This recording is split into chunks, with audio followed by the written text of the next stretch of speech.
ଶ୍ରୀମନ୍ଦିରର ଚାରିଦ୍ୱାର ଖୋଲାଯିବା ସତ୍ତ୍ୱେ ମହାପ୍ରଭୁଙ୍କ ଦର୍ଶନ ପାଇଁ ଭକ୍ତମାନେ ରବିବାର ଦିନ ଅସହ୍ୟ ଯନ୍ତ୍ରଣା ପାଇଛନ୍ତି। ମୁଣ୍ଡଫଟା ଖରାରେ ଭକ୍ତମାନଙ୍କୁ ଶ୍ରୀମନ୍ଦିର ଭିତରେ ଓ ବାହାରେ ଘଣ୍ଟା ଘଣ୍ଟା ଅପେକ୍ଷା କରିବାକୁ ପଡିଛି। ରବିବାର ଦିନ ଶେଷ ରଜ ଓ ରବିବାର ପଡିଥିବାରୁ ଭକ୍ତମାନଙ୍କର ପ୍ରବଳ ଭିଡ ହୋଇଥିଲା।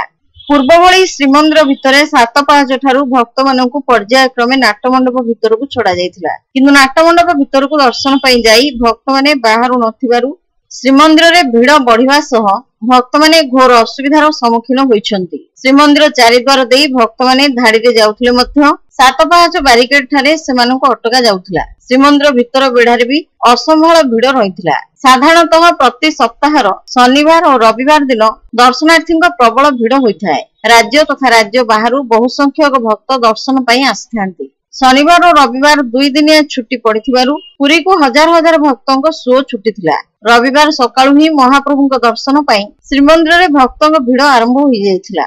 ସମୟ ଗଡିବା ସହ ଭକ୍ତଙ୍କ ଧାଡି ବି ବଢିଥିଲା। ଭିତର ଭିଡ କମିବା ପରେ ଚାରିଦ୍ୱାରରୁ ପର୍ଯ୍ୟାୟକ୍ରମେ ସିଂହଦ୍ୱାର, ଉତ୍ତର ଦ୍ୱାର, ପଶ୍ଚିମ ଦ୍ୱାର ଓ ଦକ୍ଷିଣ ଦ୍ୱାର ଦେଇ ଭକ୍ତଙ୍କୁ ମନ୍ଦିର ଭିତରକୁ ଛଡାଯାଇଥିଲା। ଫଳରେ ବାହାରେ ଦେଖିବାକୁ ମିଳିଥିଲା ଭକ୍ତଙ୍କ ଲମ୍ବା ଧାଡି। ହଜାର ହଜାର ଭକ୍ତ ଧାଡିରେ ଛିଡା ହୋଇ ମନ୍ଦିର ଭିତରକୁ ଯିବା ପାଇଁ ଅପେକ୍ଷା କରି ରହିଥିଲେ। ଭିଡ ଏତେ ବଢି ଯାଇଥିଲା ଯେ ସିଂହଦ୍ୱାର ଦେଇ ଦର୍ଶନ ପାଇଁ ଅପେକ୍ଷା କରିଥିବା ଭକ୍ତଙ୍କ ଧାଡି ସିଂହଦ୍ୱାର ରଥ ଚକଡା ଠାରୁ ଦୋଳବେଦୀ କୋଣ ରାସ୍ତା ବ୍ୟାରିକେଡ ଦେଇ ପୁଣି ସିଂହଦ୍ୱାର ପର୍ଯ୍ୟନ୍ତ ଲମ୍ବିଥିଲା। ପଶ୍ଚିମ ଦ୍ୱାର ଓ ଦକ୍ଷିଣ ଦ୍ୱାର ଧାଡି ଗାଣ୍ଡୁଆ ଚୌରା ଛକ ପର୍ଯ୍ୟନ୍ତ ଲମ୍ବିଥିବା ଦେଖାଯାଇଥିଲା। ପ୍ରବଳ ଖରା ଓ ଅସହ୍ୟ ଗୁଳୁଗୁଳିରେ ଭକ୍ତମାନେ ଅପେକ୍ଷା କରି ରହିଥିଲେ। ତେଣୁ ତୁରନ୍ତ ଦର୍ଶନ ବ୍ୟବସ୍ଥାରେ ପରିବର୍ତ୍ତନ କରାଯିବା ସହ 7 ପାହାଚ ଠାରୁ ନାଟମଣ୍ଡପ ଓ ଭିତର କାଠ ପର୍ଯ୍ୟନ୍ତ ମାନବ ଶୃଙ୍ଖଳ ଜରିଆରେ ଧାଡି କରି ଭକ୍ତଙ୍କ ଦର୍ଶନ ବ୍ୟବସ୍ଥା କରିବାକୁ ଦାବି ହୋଇଛି।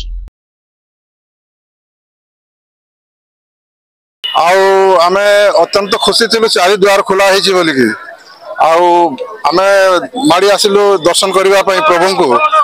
चारिद्वार खोला हैला ठीक पदक्षेप सरकार को, किंतु चारिद्वार पुणी बैरिकेड अछि। बैरिकेड रे लाइन जन लंबा लाइन होछि देखंतु आपण भी लंबा लाइन रे सब एते खरा प्रचंड खरा रे समस्त अस्तव्यस्त।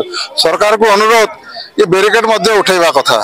बैरिकेड उठा गले लोक पब्लिक आराम से आना जाना हेबे और ठीक स्मूथली दर्शन करी हबो।